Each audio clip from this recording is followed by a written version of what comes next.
Olá, prezado leitor do nosso boletim semanal do Jeito Seguro. Eu sou Romilton Lopes, psicólogo aqui no Estúdio U, e hoje nós vamos falar um pouco sobre as medidas de controle.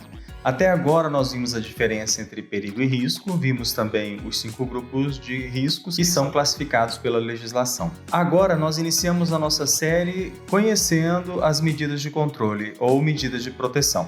Para começar, nós precisamos dizer que as normas regulamentadoras estabelecem que as empresas ou o empregador deve, está lá na norma, implementar medidas de proteção de acordo com a seguinte ordem de prioridade: eliminação dos fatores de risco, minimização e controle dos fatores de risco com a adoção de medidas de proteção coletiva, minimização e controle dos fatores de risco com a adoção de medidas administrativas ou de organização do trabalho e, por fim, a adoção de medidas de proteção individual. Mas o que isso quer dizer? Significa que, primeiro, é preciso eliminar os fatores de risco. Em segundo lugar, é preciso minimizar adotando as proteções coletivas. Depois, a gente vai adotar medidas administrativas e, por último, será adotada a utilização dos equipamentos de proteção individual. Como que isso funciona ou como isso se aplica no nosso cotidiano, lá na prática? Vamos então a um exemplo. Pense naquele pessoal que trabalha nas manutenções dos sistemas de internet que nós utilizamos. Eles realizam atividades como trabalho em altura e trabalho em eletricidade. Imagine então que quando for para realizar atividades em altura, não basta apenas fornecer os EPIs, como cinto de segurança, capacete e óculos.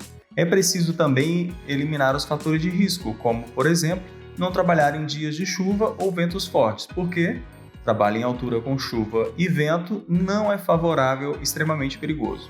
É preciso também adotar medidas coletivas como as sinalizações do local. Isso são proteções coletivas.